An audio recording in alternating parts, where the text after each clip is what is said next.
Oh, 5 years. Oh, just 5 years. Yeah. Okay. Before that. So what you filming? The Dave and Graham show, I guess. Just a couple guys sitting around relaxing on a summer's evening on a holiday and enjoying our free cars. You know, our two green free Chevys. Right? Sweet. 2000 and a 1998, and both of them have nothing wrong with them. What more can you ask for? Working air, and you got working air in yours. I got working air in both my both cars. Of them, yeah. Not one of mine's got working air in it too. Yeah, So and they're both ready for scrap, and they both have low miles and nothing wrong with them. Can you believe these are going to go to scrap? Yeah, really. That's ridiculous.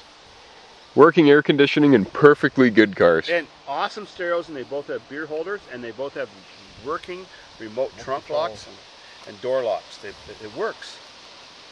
Oh, I got my keys Yep. up here. All I had to do to both cars is just put a battery in them. And they both had half a tank of gas. Gee.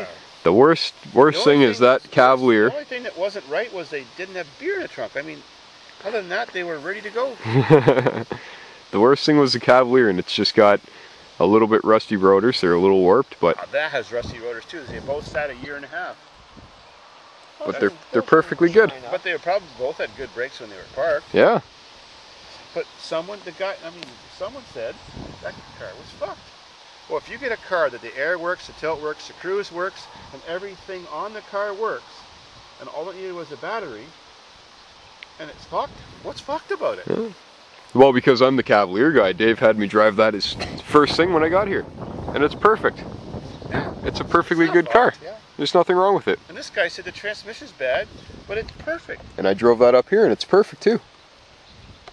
I think maybe, I don't know, maybe he drove it on a wet day and it was misfiring, like I got that Lincoln, and he thought the training was bad because it was misfiring. Maybe. Who knows? You know, if it misfires and loses a lot of RPMs, all of a sudden your transmission will downshift. Yeah. Who knows? And they both have old gas in them, and they still run perfect. Yeah. Year and a half old gas. Yeah. Well, it sounds like that one mine had just old gas in it. Yeah. Put the key in it, turn it, and away it went. The Saturn's mint too. And it's got working air conditioning too. Working air, oh, Got yeah. working air too. And leather. You had to pay money for that car.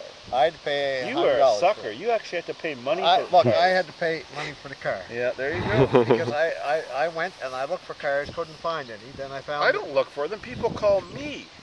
They call me and offer me cars. I never look for them. Yeah, but I'm not famous like you are. Yeah, that's the reason, I guess. It's the yeah. fame. You know, that's how he gets the cars. But even 20 years ago, I still got my cars because people were just giving to me, and there was no such thing as internet back then. No, that's true. Yeah, and I still got them the same way, but I actually still had a history, like a local history of like doing this shit to cars, Yeah. abusing them and modifying them. Hey, my first 3 cars were free. I paid $10 for one car one time, and that was a '59 Renault. Yeah, it was. You know the I had no idea they had Renaults in Canada in '59. Oh yes, they did. I had '59. I thought they didn't come You know, in '72. The most I ever paid for a car was $2,200, and it was an '85 Trans Am, and it was in mint condition.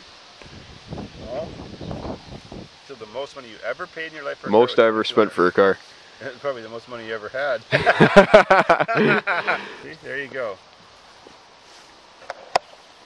We're on top of the world. We can see the beach, we can see the beer, we can't see the bays, but we can see the road, And the sunset's coming. and dream they come in. oh yeah.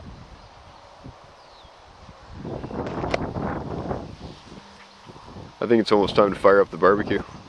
Well, Rick already did that for me and him, so it's up to you now. Yeah. Do you still have burgers here, Jamie? If you unplug the fridge, if they're still in there from last weekend. No, they're still in there, so if you're hungry, you should have fired the barbecue. Since it's my Might gas, as well do it at the same I time. like everything done at the same time, Yeah. since you're not paying me for gas. Burgers and hot dogs. Time to bring out the matches and light a little fire. The brush pile is there and there. We got 3 brush piles. Yeah, actually, I can't believe we haven't done that yet this year because Rick planned on using those brush piles as little campfires instead of moving them. Well, we know Rick. You know, Yeah, he's pretty. he gets lazy. Pretty lazy. He gets pretty lazy. Yeah, he was talking all springs. As soon as he comes to Dave's farm, he should have his trailer on top of the world, the best spot in the farm where you Yeah, if you got, well, luckily I got something to do, because if I didn't have YouTube and all those emails to do, what the hell would I do when I get up at 6:30 in the morning? Because I can't do nothing else. Everything's closed. So I do my emails. You know, I sit there for 3 hours and do emails. Yeah. And then finally it's warm enough to go outside and people are getting out of bed, and then I got something to do. Yeah. Well, I check my email every day. There's maybe half a dozen, but that's about it. It's 200 for me.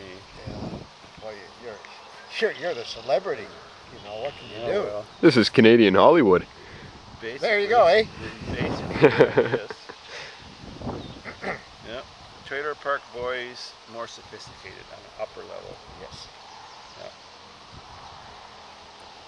Yep. He's always got a beer. Poor white trash and rich white trash. Liquor and whores. Yeah. Mustard and bologna. And a little bit of nudity thrown in just for fun. That's acceptable.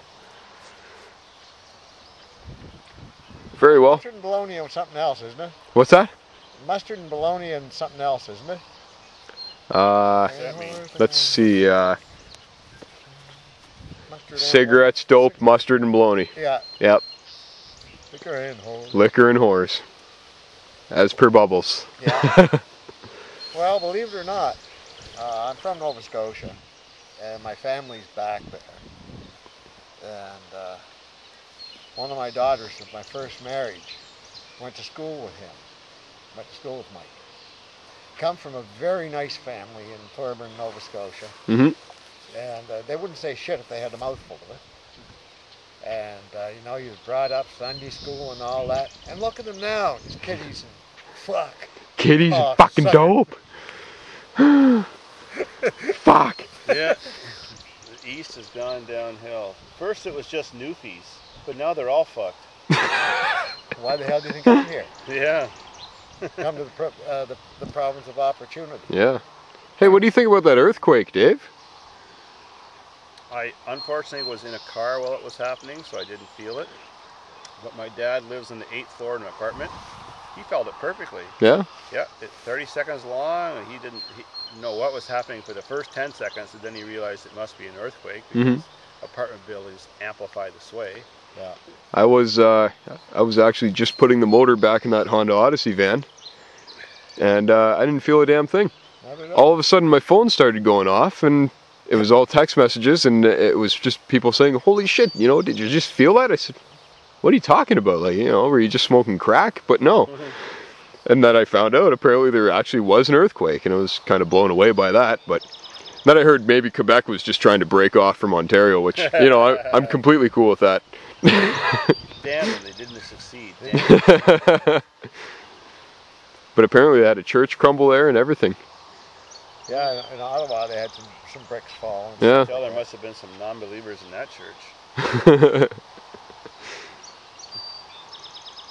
Well, I think that's it. I'm a That's believer. barbecue I time. fuck religiously. I'd like to fuck religiously. Yeah, that makes me a believer. I don't know. One of these days.